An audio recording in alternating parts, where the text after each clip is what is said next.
very sorry for the inconvenience caused because of the today's internet problem and but I understand कि since you people are in 10th class तो आपका हर दिन और हर minute बहुत important है, इसलिए मैंने इस चैप्टर पे जो चैप्टर हमने जस्ट ख़त्म किया उस पर एक बहुत अच्छा असाइनमेंट बना के आपको भेजा है। बच्चों, ये जो असाइनमेंट मैं आपको दे रहा हूँ, ये जो क्वेश्चन हम डेली बेसिस पे करते हैं, मैं ये नहीं देख पा रहा हूँ कि how nicely you people are making record of these question.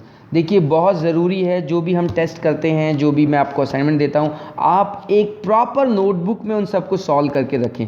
Solve तो हम कर ही रहे हैं साथ में क्लास में, लेकिन अगर वो आप एक पर्टिकुलर नोटबुक में सॉल्व करेंगे ना बेटा, तो आप उनको रिवीजन के लिए रेफ़र कर पाएंगे, और अगर रिवीजन के लिए रेफ़र कर पाएंगे तो आप उनका रियल बेनिफिट उठा पाएंगे।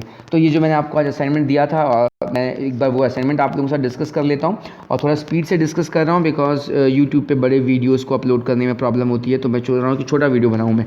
हाँ, तो हमारा फर्स्ट क्वेश्चन है we are given with one polynomial 2x² + 5x + k। एक पॉलिनोमियल दिया है और उसने ये कहा है कि इस पॉलिनोमियल के ज़ीरोज़ हैं अल्फ़ा बीटा, और साथ ही उसने ये कहा है कि α² + β² + α beta is equal to 21/4। I hope you can see it here. और पॉलिनोमियल दिया हुआ है, पॉलिनोमियल एक बार मैं लिख लेता हूँ ऊपर, that is 2x² + 5x + k। ये हमें पॉलिनोमियल दिया है। तो अब इसके जीरो से अल्फ़ा बीटा, तो हमें क्या पता है? हमें पता है कि अल्फ़ा + बीटा क्या होगा, है ना? ये तो आप सब जानते हैं, हमने बहुत अच्छी तरह से सीखा कि relation between coefficient and zeros क्या होती है। और अल्फ़ा इंटू बीटा भी आप जानते हैं, पर उसने हमसे अल्फ़ा + बीटा और अल्फ़ा इंटू बीटा नहीं पूछा है, उसने हमसे ये के पूछा है ना? ये के की वैल्यू उसने हमसे पूछी है। अब के की वैल्यू कैसे निकालें? हमें एक इक्वेशन चाहिए जिसमें के हो, हमें एक इक्वेशन चाहिए जिसमें के हो। तो देखो वो इक्वेशन हम कैसे बनाएंगे बच्चों? ये जो हमें रिलेशन दी है ना, ये जो रिलेशन आप देख रहे हैं, α² + β² + alpha beta is equal to 21/4। This particular relation will help us to make a equation. तो अब मैं क्या करूँगा, अल्फ़ा बीटा की जगह यहाँ पे वैल्यूज़ पुट कर दूंगा। अब मैं वैल्यूज़ कैसे पुट करूँ? मेरे पास अल्फ़ा बीटा की वैल्यू तो है नहीं, मेरे पास किसकी वैल्यू? मेरे पास अल्फ़ा + बीटा की वैल्यू है, और मेरे पास अल्फ़ा इंटू बीटा की वैल्यू है बच्चों। लेकिन मुझे चाहिए α² + β² + अल्फ़ा बीटा। तो क्या करें? अब हम जानते हैं कि अल्फ़ा इंटू बीटा तो हम पुट कर देंगे ना, अल्फ़ा इंटू बीटा तो हमारे पास है। देखो यहाँ पे तो हम वैल्यू पुट कर सकते हैं, क्या वैल्यू पुट कर देंगे? k/2। पर जब बारी आई α² + β² की, तो बच्चों आपको मैंने बताया था कि कैसे हम अल्फ़ा + बीटा से α² + β² बना सकते हैं। a² + b² is equal to a + b whole square minus 2 alpha beta. यहाँ पे देखो alpha + beta whole square minus 2 alpha beta. अब आपको कन्फ्यूज़न हो रहा होगा, यहाँ पे तो -1 अल्फ़ा बीटा है। बेटा ये -1 अल्फ़ा बीटा इसलिए हो गया क्योंकि जब मैंने -2 अल्फ़ा बीटा लिखा, तो आप देखिए आपको यहाँ पे प्लस अल्फ़ा बीटा दिया हुआ है, देख रहे हैं आप ये प्लस अल्फ़ा बीटा। तो ये जो प्लस अल्फ़ा बीटा था, जब मैं प्लस अल्फ़ा बीटा करूँगा तो प्लस अल्फ़ा बीटा करूँगा तो एक ही माइनस अल्फ़ा बीटा बच जाएगा। तो एक ही माइनस अल्फ़ा बीटा बच गया ना, तो हमारे पास आ गया alpha + beta whole square minus alpha beta. अब मैं जो मुझे दिया गया था ना, उसको मैंने इसमें चेंज कर लिया, उसको मैंने चेंज कर लिया। अब मैं यहाँ पे वैल्यू पुट कर सकता हूँ, अल्फ़ा + बीटा की जगह -5/2 whole square, alpha into beta की जगह k/2। देखिए आप, ये मैं पुट कर ली है बच्चों, और यहाँ से मुझे k की वैल्यू 2। आई होप आप सबको समझ में आ गया होगा। सेकंड क्वेश्चन है the polynomial of degree dash is called linear. Yes, ये तो सबको पता है ना, of degree 1 is linear. Third question है on dividing the polynomial this by 2x - 3 the question. Long division आप सब ने बहुत अच्छी तरह से लॉन्ग डिवीज़न सीखा था, तो लॉन्ग डिवीज़न किया है और आपसे क्वेश्चन पूछा है। क्वेश्चन आप सब देख सकते हैं, that is this is our question, है ना? ये है क्वेश्चन, और छोटा सा सर्कल, ये है क्वेश्चन। चलिए आगे बढ़ते हैं क्वेश्चन नंबर 4 की तरफ। 4 में उसने कहा the sum and the product of the zeros are equal. अरे, पॉलिनोमियल के सम और प्रोडक्ट जो हैं दोनों इक्वल हैं, तो आपको बताना है व्हाट विल बी के। देन हमें के की वैल्यू बतानी है। तो बच्चों के की वैल्यू कैसे बताएंगे, एक बार देखते हैं के की वैल्यू हम कैसे बताएंगे। उसने कहा कि पॉलिनोमियल का सम और जीरोज़ का सम और जीरोज़ का प्रोडक्ट इक्वल है। तो आपको पता है कि जीरोज़ का सम क्या होता है? -b/a। और यहाँ पे अगर हम -b/a देखें, यहाँ पे इस पॉलिनोमियल में आपको a क्या दिया हुआ है? आपको दिया हुआ है 4, तो माइनस बी अपॉन ए हो जाएगा -27/4, और अल्फा इंटू बीटा क्या होता है सी अपॉन ए, और सी क्या है बच्चों 3k², तो 3k² अपॉन 4। अभी आप में से कुछ बच्चों को कन्फ्यूजन हो सकता है कि सर यहाँ पे अपॉन 4 तो नहीं दिख रहा, तो यहाँ पे अपॉन 4 क्यों नहीं दिख रहा, ये मैं आपको बता देता हूँ एक बार। बच्चों दोनों में अपॉन 4 था, लेकिन क्या हुआ देखो, इस -4 था और इस 3 के नीचे भी 4 था, और 4 से 4 कट गया, उसने वो 4 रखा ही नहीं। उसने 4 क्यों नहीं रखा ये बताऊँ। देखो उसने ना इसको थोड़ा सिंप्लीफाई कर लिया, उसने यहाँ पे a से a कैंसिल कर दिया। अब देख रहे हैं दोनों में ये a के और ये दूसरे कैंसिल कर दिया, तो b -b = c, मतलब कि जो रिलेशन थी ना उसने उसको सिंप्लीफाई कर लिया। ठीक है, अब आगे बढ़ते बच्चों नेक्स्ट क्वेश्चन की तरफ। The degree of constant polynomial, 9th class का क्वेश्चन है। डिग्री ऑफ कांस्टेंट पॉलिनोमियल क्या होती है 0, yes degree of constant polynomial 0। आगे देखते हैं now section B. Section B में हमें एक पॉलिनोमियल दिया हुआ है और उसने फिर ये कहा है 1 0 of the polynomial is reciprocal of the other, find the value of a. एक 0 दूसरे का रेसिप्रोकल है बच्चों, एक 0 दूसरे का रेसिप्रोकल, इसका मतलब क्या है, इस बात का मतलब है कि दोनों 0 का मल्टीप्लिकेशन 1 हो जाएगा। तो देखो यहाँ पे दोनों 0 का मल्टीप्लिकेशन क्या होता है, मल्टीप्लिकेशन इज c अपॉन ए। सी क्या है हमारा a है, a क्या है हमारा a + 5 है, तो 6a अपॉन 5 + a, देख रहे हैं यहाँ पे 6a अपॉन 5 = 1, ये इक्वेशन बन गई। और यहाँ से जब हमने इसको सॉल्व किया बच्चों हमें a मिल गया 1। आगे चलते हैं क्वेश्चन नंबर 7 की तरफ। उसने कहा alpha beta zeros of quadratic polynomial then the value of k is, आपको वैल्यू ऑफ k बतानी है। आपको दिया हुआ है alpha plus beta is -12 alpha beta. देखो बच्चों जब आपको ये पॉलिनोमियल दिया गया है तो आप अल्फ़ा प्लस बीटा भी कैलकुलेट कर सकते हैं।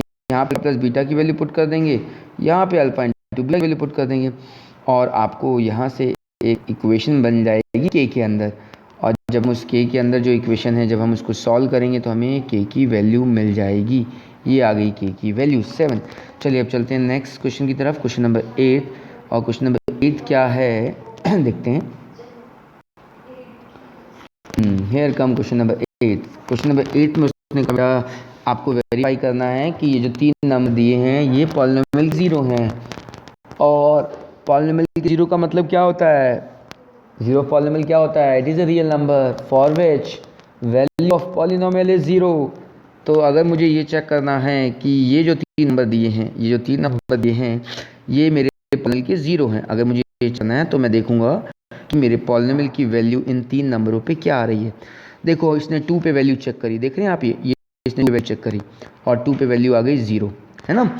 वैल्यू कैसे चेक करेंगे, x की जगह 2 पुट कर देंगे।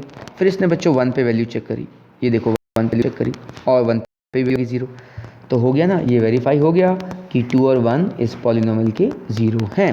अब बात कर रहे थे वो रिलेशन को वेरीफाई करने की, तो रिलेशन क्या था मैंने आपको कल ही लिखवा था, sum of all zeros -b upon a, sum और सेकंड 3 रिलेशन बताइए इसमें, याद रखो बच्चों, क्वाड्रेटिक में 2 रिलेशन और क्यूबिक में 3। देखो ये हैं वो रिलेशन, एक ये तो है फर्स्ट रिलेशन और इसके नीचे ये है सेकंड रिलेशन और फिर थर्ड रिलेशन। तो तीनों की तीनों रिलेशन इसने वेरीफाई करी हैं, आप देख सकते हैं। और अगर फिर भी कोई डाउट हो तो बेहिचक मुझसे पूछना। उसके बाद क्वेश्चन नंबर 9 देखते हैं बच्चों। Find the zero of the polynomial. अगर 2 जीरोस दिए हुए हैं, 2 जीरो दिए हुए हैं तो क्या करेंगे, उन 2 जीरो से हम एक फैक्टर निकालेंगे। देखो इसने फैक्टर कैलकुलेट किया, फैक्टर कैलकुलेट करना हमने बहुत अच्छी तरह सीखा था। उसके बाद बाकी के जीरो कैसे निकालेंगे, जो हमें पॉलिनोमियल दिया उसको फैक्टर से डिवाइड करेंगे। तो बच्चों ये इसने फैक्टर से डिवाइड कर दिया, और जब फैक्टर से डिवाइड किया तो जो क्वोशंट आया, क्वोशंट क्या है x-4। Now remaining factor will be, remaining zero will be obtain from this quotient. Quotient ने बाकी के जीरोस कैलकुलेट किए। देखो अब ये रहा हमारा बाकी कैलकुलेट करने का प्रोसेस है। इसमें यहाँ पे बीच में कुछ लिखा हुआ है, आपको इस पर इतना ध्यान देने की ज़रूरत नहीं है। जो डिवीजन एल्गोरिथम, इसकी ज़रूरत नहीं है। यहाँ पे डायरेक्टली आपके पास क्वेश्चन था, आप क्वेश्चन इक्वल टू 0 पुट करेंगे। ये जो क्वेश्चन आया ना, डायरेक्टली बच्चों इसको हम यहाँ इक्वल टू 0 पुट कर देंगे और यहाँ पे x की वैल्यू निकाल देंगे, तो हमें बाकी के 2 जीरोज मिल गए। अब देखते हैं question number 10th। Question number 10th is very nice question, इसमें डाउट होने की भावना पूरी है। चलो देखते हैं क्वेश्चन नंबर 10th को। क्वेश्चन नंबर 10th में उसने कहा अल्फ़ा बीटा एक पॉलिनोमियल के ज़ीरो आपको दिए गए हैं। अल्फ़ा बीटा एक पॉलिनोमियल के ज़ीरो दिए गए हैं। थोड़ा सा मैं इसको कर दूँ। ये यहाँ पे अब मेरे पास पॉलिनोमियल लिख रहा है ना, अल्फ़ा बीटा इस पॉलिनोमियल के ज़ीरो दिए हुए हैं और उसने ये कहा देख पॉलिनोमियल के ज़ीरो अल्फ़ा बीटा है। तो हमें क्या पता है, हमें पता है कि अल्फ़ा प्लस बीटा ये हो जाए, अल्फ़ा इंटू बीटा ये हो जाएगा। उसने हमसे अल्फ़ा प्लस बीटा और अल्फ़ा इंटू बीटा नहीं पूछा है, उसने हमसे कहा है आप मुझे एक नया पॉलिनोमियल बना के दीजिए जिसका एक ज़ीरो होना चाहिए 1 minus alpha upon 1 plus alpha और दूसरा ज़ीरो होना चाहिए 1 minus beta upon 1 plus beta. तो बेटा हम क्या कर सकते हैं, एक तरीका तो ये है कि आपको जो ये पॉलिनोमियल दिया है ना बेटा, इसके आप ज़ीरोज़ कैलकुलेट कर लो। ज़ीरोज़ कैलकुलेट करने आते हैं आपको, इस इक्वल टू ज़ीरो पुट करेंगे, फिर इसको सॉल्व करेंगे स्प्लिटिंग मिडिल टर्म से। उसके बाद बच्चों जो आपको अल्फ़ा और बीटा की वैल्यू आएगी, अल्फ़ा की वैल्यू यहाँ रखना, यहाँ से आपको एक नंबर मिल जाएगा, सब वो नंबर मिल गया आपको 2, ठीक है। और फिर बीटा की वैल्यू यहाँ रखना, यहाँ से आपको एक नंबर मिलेगा, सपोज़ वो नंबर आपको मिल गया -5।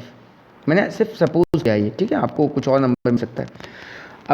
अब देखो क्वेश्चन चेंज हो चुका है, हमें वो पॉलिनोमियल चाहिए जिसके ज़ीरो कौन हो, ये जो 1 माइनस अल्फ़ा 1 प्लस बीटा। अब मैं कहूँगा मुझे वो पॉलिनोमियल चाहिए जिसके ज़ीरो हो 2 और -5।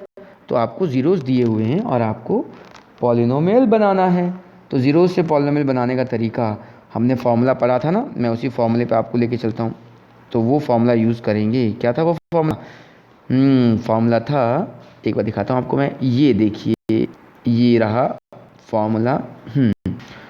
एक्स स्क्वायर, एक बार मैं लाइन से अंडरलाइन करके दिखाता हूँ। दिस इज बच्चों ये फार्मूला हमने पढ़ा, x square minus sum of zeros x plus product of zeros. तो मैंने जो सपोज किया था उसमें एक को मैंने 2 माना और एक को मैंने -5 माना था। सम की बात जब करेंगे तो वो -3 आ जाएगा, तो यहाँ तो हम पुट कर देंगे -3। प्रोडक्ट की जब बात करेंगे वो -10 आ जाएगा, यहाँ पे पुट कर देंगे -10, ठीक है ना। ऐसा हम कर सकते हैं, लेकिन हमारे ज़ीरो जो हैं वो ये नहीं है जो मैंने लिया है। रियल में आपका सम जो है वो -2 आ रहा होगा, प्रोडक्ट 3 आ रहा होगा, ठीक है। आप करके देखिएगा। और एक अप्रोच जो इन्होंने यूज़ करी है, देखो इन्होंने एक और स्मार्ट अप्रोच यूज़ करी है। इनकी अप्रोच मैं आपको बताता हूँ। इन्होंने क्या किया, मैंने तो अल्फ़ा और बीटा की फाइंड करी है, पर इन्होंने बच्चों अल्फ़ा और बीटा की वैल्यू फाइंड नहीं करी। इन्होंने कहा कि अच्छा आपको ऐसे ज़ीरोज़ चाहिए, ऐसे पॉलिनोमियल चाहिए जिसका एक zero 1 minus alpha upon 1 alpha हो, है ना, और दूसरा ज़ीरो इसका अल्फ़ा है 1 minus beta upon 1 plus beta हो। तो एक काम करो, आप इन दोनों का प्रोडक्ट निकाल लो, इन दोनों का सम निकाल लो। तो हमने इन दोनों का प्रोडक्ट निकाला, देखो ये तो सम निकाला, ठीक है। ये दोनों को प्लस कर लिया इसने, और प्लस करने के बाद इसको जो वैल्यू मिली है वो मिल गई है 2। इसका मतलब जो मुझे पॉलिनोमियल चाहिए उसके ज़ीरोज़ का सम है बच्चों 2, है ना। का मतलब ये है कि उसके ज़ीरोज़ का सम 2 है और उसके ज़ीरोज़ का प्रोडक्ट क्या है, उसके ज़ीरोज़ का प्रोडक्ट है 3। तो अब मैं डायरेक्टली यहाँ वैल्यू पुट वो पॉलिनोमियल निकाल सकता हूँ। अब चलते हैं क्वेश्चन नंबर 11 की तरफ। Polynomial this is exactly divisible by this then the value of P. अरे वाह, एक्जैक्टली डिविजिबल है, वैल्यू ऑफ पी पूछी है, तो क्या करोगे एक्जैक्टली डिविजिबल है तो देखो एक्जैक्टली डिविजिबल है, एक तरीका तो ये है आप लॉन्ग डिवीज़न करो, लॉन्ग डिवीज़न के बाद जो रिमाइंडर आएगा उसको इक्वल टू 0 पुट करो। एक तरीका तो बच्चों ये है। एक दूसरा तरीका इसने स्मार्ट वे बताया है, तो स्मार्ट वे मैं आपको बताता हूँ जिससे हम डिवाइड करने की बात करें। उसने कहा ना आवर पॉलिनोमियल, ये वाला पॉलिनोमियल है बच्चों, ये वाला पॉलिनोमियल ये डिविजिबल से, मतलब कि मैं ये कह सकता हूँ कि ये जो क्वाड्रेटिक पॉलिनोमियल है ना, ये वाला क्वाड्रेटिक पॉलिनोमियल, ये हमारा फैक्टर हो जाएगा, किसका, पॉलिनोमियल का फैक्टर हो जाएगा। तो फैक्टर हो जाएगा तो इसके ज़ीरो, ये जो polynomial x square plus 7x plus 12 इसके ज़ीरो, पॉलिनोमियल दोनों के ज़ीरो सेम होंगे बेटा, दोनों के 2 ज़ीरो सेम होंगे। तो मैंने इस क्वाड्रेटिक पॉलिनोमियल के ज़ीरो निकाले, एक आया -4 एक आया -3। अब मुझे पता है कि -4 और -3 इस बाय क्वाड्रेटिक इस बड़े वाले पॉलिनोमियल ज़ीरो हैं, तो हमने वैल्यू ऑफ पॉलिनोमियल को 0 रख दिया और वहाँ से पी और क्यू में इक्वेशन बन गई। देखिए ये बन क्यू में इक्वेशन, और यहाँ से पी और क्यू की वैल्यू आ गई। आप सब पॉज करके वीडियो एक बार प्रोसेस को देख सकते हैं। बेटा थोड़ा सा एफर्ट्स आपको करना पड़ेगा, अब समझने की कोशिश करना। फिर भी अगर वाकई में एफर्ट्स करने के बाद समझ में ना आए ना, फिर मुझसे पूछना बेटा, लेकिन प्लीज़ एक बार खुद कोशिश ज़रूर करना। क्वेश्चन नंबर 12 देखते हैं। जो find the zeros and verify the relation. आपको क्वाड्रिक पॉलिनोमियल दिया है, पूरा कॉम्प्लिकेटेड क्वाड्रिक पॉलिनोमियल है, very simple, it is not very simple, है ना। ये जीरोस कैलकुलेट करने हैं, आप सब जानते हैं। स्प्लिटिंग मिडिल टर्म, इसने ऑलरेडी मिडिल टर्म को स्प्लिट करके दे दिया है, तो जीरोस निकाल लोगे। उसके बाद रिलेशन कैसे वेरीफाई करनी है ये तो हमने प्रैक्टिस बहुत कर ली है। Now last question, let's see the last question is fill the blanks. फिलहाल आप सब कर लेंगे इजीली। और ट्रू एंड फॉल्स भी, ट्रू एंड फॉल्स में उसने कहा then P X is a factor. P X को फैक्टर बताना है जी एक्स का, कैसे बताओगे? Remainder theorem, X equal to 1 put करेंगे, अगर 0 आया तो फैक्टर है, नहीं आया तो फैक्टर नहीं है। एक दूसरा तरीका है लॉन्ग डिवीज़न से, डिवाइड कर दोगे x² - 2x + 1 को x - 1 से, अगर रिमाइंडर 0 आया तो फैक्टर है, वरना नहीं है। ठीक है बच्चों। So I hope you people will try to take benefit advantage of this particular video. So bye, see you people tomorrow and keep studying. Bye bye बच्चों।